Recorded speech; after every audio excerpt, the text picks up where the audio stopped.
សួស្តីបងប្អូនទាំងអស់គ្នាឥឡូវខ្ញុំមានរបស់លេងថ្មីមួយទៀតដែលតជាមួយនឹង tool គ្រប់គ្រងជ្រោមមានថាគ្រប់គ្រងជ្រោមយើងអាចបង្កើតជ្រោមតាមតម្រូវការរបស់យើងដោយដាក់ឈ្មោះរបស់វាអូខេឥឡូវខ្ញុំបញ្ចូលត្រួសបងច្បាស់ជាដឹងអា tool ចឹងហើយអញ្ចឹងអា tool ជ្រោមនេះថាឥឡូវខ្ញុំចង់បង្កើតជ្រោមសម្រាប់តែ Gemini ឬក៏ Facebook ឥឡូវខ្ញុំបង្កើតជ្រោមមួយសម្រាប់ account TikTok ខ្ញុំចុះអូខេ TikTok អូខេឥឡូវខ្ញុំកด folder TikTok មួយអញ្ចឹងមិនថាអាច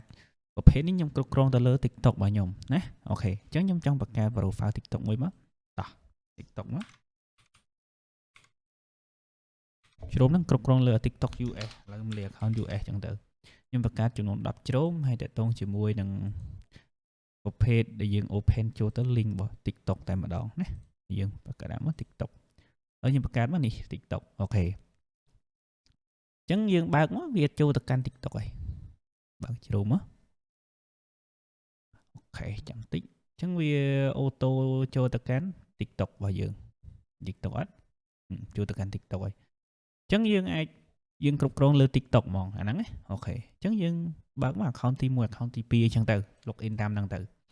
មួយវិញទៀតយើងអាចឥឡូវខ្ញុំគ្រប់គ្រងទៅលើ Gemini account ណា Gemini account អញ្ចឹងខ្ញុំបង្កើត Gemini account បន្ថែមមកអូខេខ្ញុំដាក់ Gemini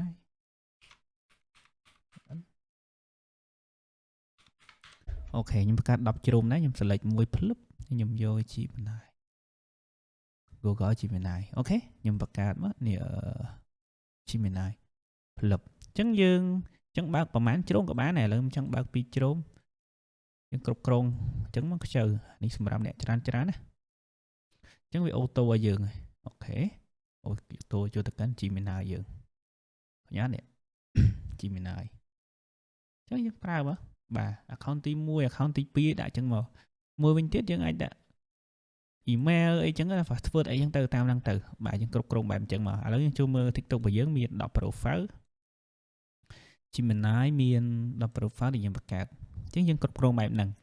សម្រាប់បងដែលច្រើនអញ្ចឹងមានថាយើងមិនបាច់ហត់អីទេយើងគ្រាន់បើក tool មកយើងប្រើបានទេបើក tool មកអញ្ចឹងចូលតែ account មួយណាយើងដាក់ឈ្មោះ account ហ្នឹងមក account ទី1ឈ្មោះអីដាក់តាមហ្នឹងមកអូខេហើយបើកប្រើមកផលិតងាយអញ្ចឹងខ្ញុំដាក់ចំនួន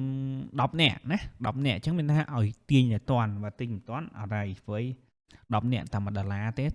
នៅក្នុង website យើងអញ្ចឹងបើទាញគ្រប់10នាក់ website វានឹងបិទលេខឲ្យទាញយកទៀតហើយណាបាទអរគុណច្រើនតោះទាញយកទាំងអស់គ្នាលឿន